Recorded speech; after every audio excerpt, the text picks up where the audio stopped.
Simple test. Endoscopy అనేది చాలా simple test అండి. మనం ఊరకనే భయపడతాం. గొట్టం పరీక్ష అంటే పెద్ద గొట్టం పెట్టేస్తారు.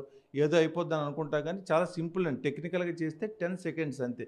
డైరెక్ట్‌గా మనం నోటి నుంచి స్టమక్కు చిన్న ప్రేగు చివరి భాగం వరకు కూడా చూస్తామండి. ఈ విధంగా చూసుకుంటే మీకు ఇందులో క్లియర్‌గా తెలుస్తుంటుందండి. ఇక్కడ ఇది ఈ రిపోర్ట్స్ పరంగా మనకన్నీ తెలుస్తాయండి. సింపుల్, వెరీ సింపుల్ టెస్ట్ అండి ఇది కూడాను. ఎండోస్కోపీ రిపోర్ట్‌లో క్లియర్‌గా మొత్తం పొట్టలో అన్నీ కూడా మనకు క్లారిటీగా తెలుస్తాయండి. స్టమక్కు తర్వాత ఇది స్టమక్ తాలూకు మొదటి భాగం, ఇది మధ్య భాగం, చిన్న ప్రేగు చివరి భాగం అండి. ఇలాగ మనకు క్లియర్‌గా ఎవ్రీథింగ్ కనిపిస్తుందండి.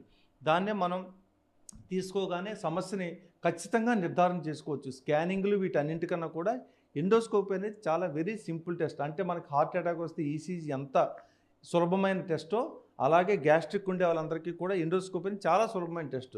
అందులో డౌట్ అనిపిస్తే అప్పుడు మిగతాది స్కానింగ్‌లు గానీ, మిగతా పైనుండే టెస్ట్‌ల వలన మనం వెళ్ళాల్సి ఉంటుందండి. ఇది పెద్ద కాస్ట్ కూడా ఉండదండి. సింపుల్‌గా మనకు 1000, 1500లోనే అందరికీ అందుబాటులో ఉండాలనే ఉద్దేశంతోనే మన హాస్పిటల్ నుంచి తక్కువ ఖరీదుకి జనాలందరికీ మనం అందుబాటులో తేవాలని మాక్సిమం 1000, 1000 రూపీస్‌లోనే మనం చేయడం జరుగుతుందండి.